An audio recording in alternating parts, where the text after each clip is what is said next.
እንግዲህ እኛ የነበርነው በጭቃ ቤት ነው የምንኖረው፣ በሱ ነው። ሌላ የምናመጣ ነገር የለም። ውጪ የወጣን ስራ እየሰራን እንገባለን። ምንም ማምጣት አንችልም ሌላ ነገር። ይሄ ሲሰራ ደግሞ አልመሰለንም፣ የምንገባበት አልመሰለንም።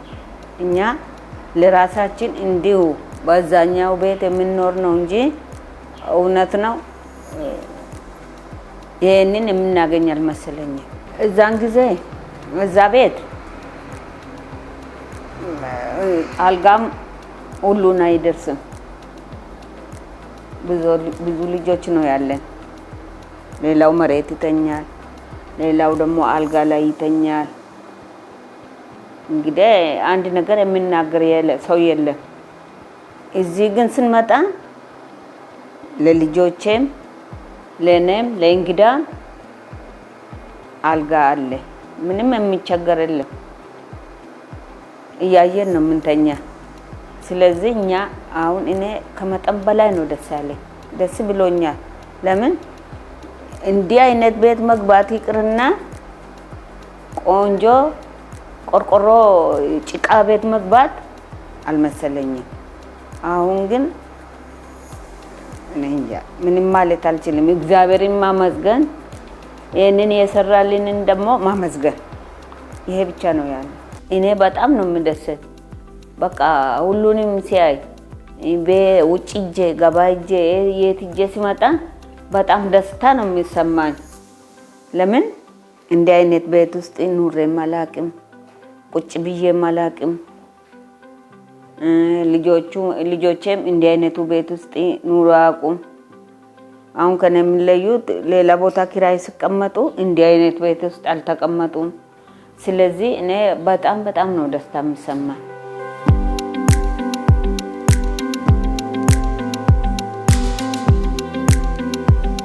አሁን እዚህ ግቢ ውስጥ አትክልቶች አሉ። ያው የጓሮ አትክልት እንደምታዩት ቲማቲም፣ ቃሪያ የመሳሰሉ አሉ። ጥላ ማረፊያ አለ ከፊት ለፊት።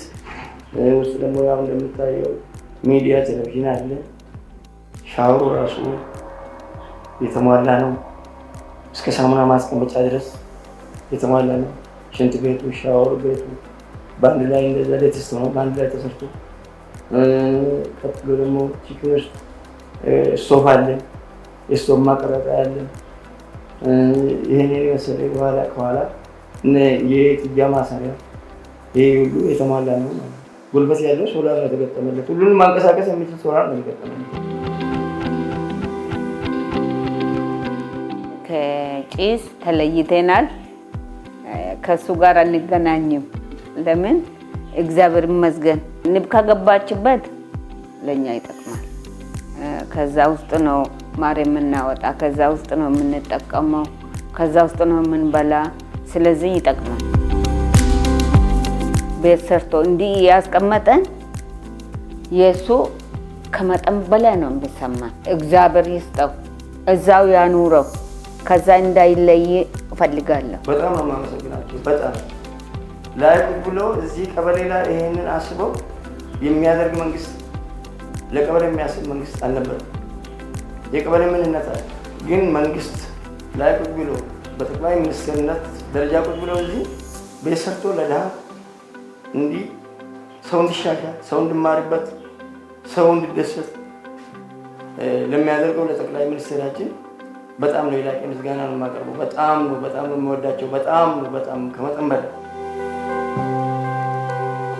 ራኔ ቆራን በፈና አማሞ ቆራን ኬሳ አራ ኬሳ ሞቱማን ኬኛ ኑባሴ ኩኖ ከዚህ በፊት ስንኖርበት የነበረው ቤት በጣም ያረጀ ነበር። ከብቶችም እኛም አንድ ላይ ነበር ስንኖር የነበረው። በዚህም የተነሳ እንግዳ እንኳን ቤታችን ሲመጣ በጣም እናፍር ነበር፣ ምክንያቱም የምናስተናግድበት ቦታ ስለሌለን። በተጨማሪም ምግብ የምናበስለው በእንጨት ስለነበር በጭስ ታፍነን ነው ስናበስል የነበረው። በዚህ የተነሳ ለጤና ችግርም ስንጋለጥ ነበር። አሁን ግን ይሄ ሁሉ ታሪክ ሆኗል፣ ምክንያቱም የተሰራልን ቤት ዘመናዊ ነው። እኛና ከብቶቻችን ለየብቻ ነው የምንኖረው። ቤታችን ውስጥ ቴሌቪዥን አለ፣ መብራትም ገብቶልናል፣ ሶፋም ተሟልቷል። ምንም የጎደለን ነገር የለም። አሁን አሁን ከወረዳም ይሁን ከዞን ማንኛውም እንግዳ ሲመጣ ያለ መሳቀቅ ያለ እፍረት ነው እንግዶቻችንን የምናስተናግደው። ምክንያቱም ቤታችን ተለውጧል፣ ኑሯችንም ተሻሽሏል። ከጭስ ወጥተን በኤሌክትሪክ ማብሰል ጀምረናል።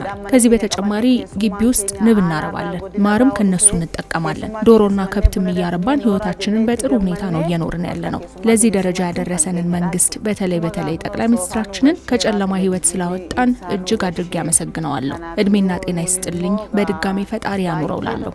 ዋቀዮ ፈያ እድሜሳ ዴረሴ ገለታ ኢሳብላችሁ ብቻል ማራ ከሰተኛ ድብስና ብሳንም ጅሩ እኔ ተማሪ ነኝ።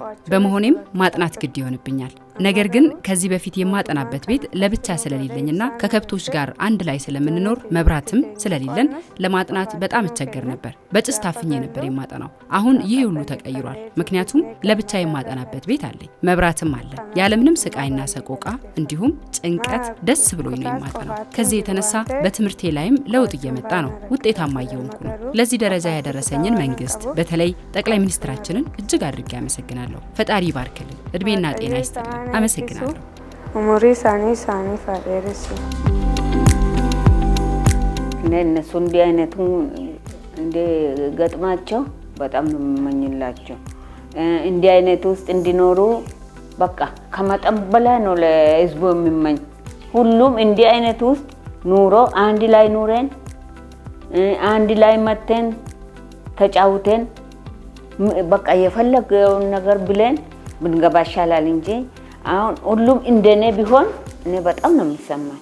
ለገበሬው እንድሰራ እንዲህ አይነት ቤት ውስጥ እንዲገቡ እንደኔው በቃ ቆንጆ ሆኖ እንዲቀመጡ ነው ያስፈልጋቸው። ይሄ ነው የምመኝላቸው። በጣም ነው የምመኝ። በጣም ለኔ የደረሰኝ ምድር ለእያንዳንዱ ለኢትዮጵያዊ ዜጋ ብደርስ እድገት ሀገራችን በእድገት ላይ ስላለች እድገት ይሄ እድገት ነው። የእድገት ምልክት ነው። አንዱ ዋናው የእድገት ምልክት ነው።